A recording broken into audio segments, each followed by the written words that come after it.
உங்ககிட்ட கேட்டு பார்த்துறோம். அக்கா இது என்ன? அனைவருக்கும் வணக்கம். என் பேர் சுபாஷினி. வணக்கம், என் பேர் விஷாலினி. வணக்கம், என் பேர் பிரஜிதா.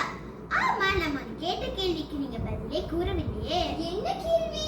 இது என்னதுன்னு நான் கேட்டேன். ஓ அதுவா?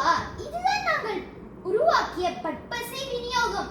உனக்கும் உங்களுக்கும் இத பத்தி தெரிஞ்சுக்கணும்னு ஆர்வமா இருக்குதானே? இதை செய்வதற்கு என்னென்ன பொருட்கள் பயன்படுத்துறீங்க அம்மா?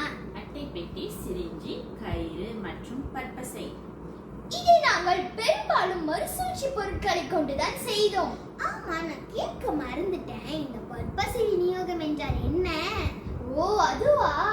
இந்த பற்பசை விநியோகம் என்றால் ஒரு உதாரணம். நம் அன்றாட இரண்டு பேர் மட்டும் உரையாடி கொண்டிருக்கிறீர்கள். இந்த பற்பசை விநியோகம் நம் அன்றாட வாழ்வில் பயன்படுத்தக்கூடிய ஒன்று. பற்பசை, பல் துலக்கி. வாருங்கள், இதை பயன்படுத்தலாம். மிகவும் கடினமாக இருக்கிறது. அம்மா, ஏன் இந்த கவலை? அதற்குதான் நான் செய்துள்ள பற்பசை விநியோகம் இருக்கின்றது. இந்த பல் துலக்கியை இந்த கைக்கா நான் செய்கிறேன்.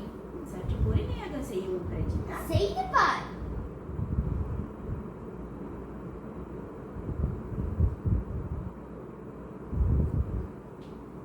இப்பொழுது தெரிகிறதா? மிகவும் சுலபமாக இருக்கிறது. எனக்கு இது மிகவும் பிடித்திருக்கு. இப்பொழுது தெரிகிறதா பற்பசை விநியோகம் என்றால் என்னன்னு? மிகவும் சுலபமாக இருக்கிறது தானே? மிகவும் சுலபமாக இருக்கிறது. அம்மா, இந்த பற்பசை முடிஞ்சா எப்படி நிரப்புறது?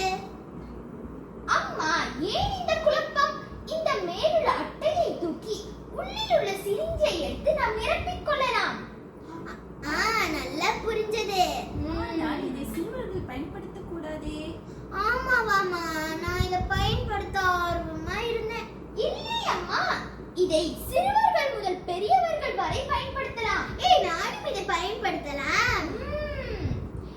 எங்களின் கண்டுபிடிப்பை உனக்கும் உங்களுக்கும் ஒரு சிறந்த பயனை அளிக்கும் என்று கூறி ஒரு நிமிடம் இவ்வளத்தே சொன்னீங்களே, இந்த பற்பசை விநியோகத்தை எங்கு வைப்பது? இது நம் கழிப்பறையில தான் வைப்பது பிரஜிதா. நான் இப்ப தெளிவா இருக்கிறேன்.